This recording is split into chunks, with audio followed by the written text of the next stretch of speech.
Tonight, another Florida school system is faced with a very difficult question, whether to allow children who have been exposed to the AIDS virus into the classroom. And this time, the battle is in DeSoto County, and it involves not one child, but three. Pulse 13's Kelly Ring joins us now for that story. Hugh, the three children are all from the same family, and they are stricken with the AIDS antibodies. Their parents have tried to enroll the kids in two different schools. Both times, the youngsters were turned away. Today, the family tried again.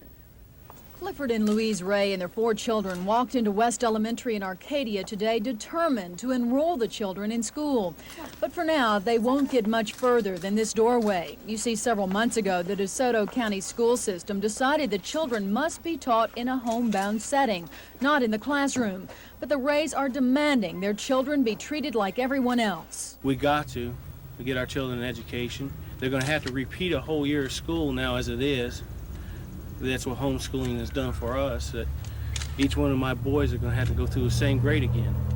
Ricky, who's 10, Robert 9, and Randy 7, behave like normal youngsters, but they are hemophiliacs and they contracted the AIDS antibodies through blood transfusions. A few months ago, after the boys were placed in the homebound school, the Rays moved to Alabama to avoid being shunned by their neighbors.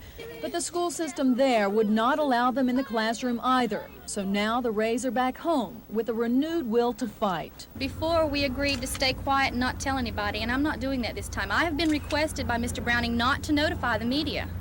But I disagree with that decision with him because we did that last time and it didn't get us anywhere. We're trying to treat this situation as any other situation because there's been so much notoriety in this, and I'm afraid that the children are the victims here.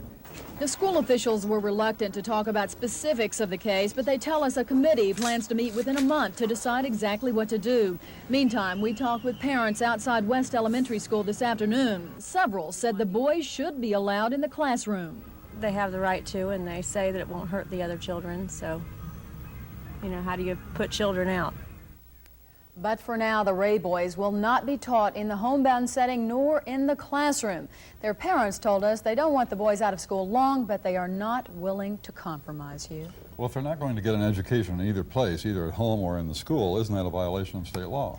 It is, but the Rays told me just a little while ago that they're not willing to compromise. They're not going to give up until they are, the kids are allowed in the classroom, and they said no matter what it takes. But the school system is determined that that is not going to happen. They're not going to let them in. Well, the committee has to meet and make that final decision, but they've already decided once that the homebound setting is the way to go. All right, thank you very much.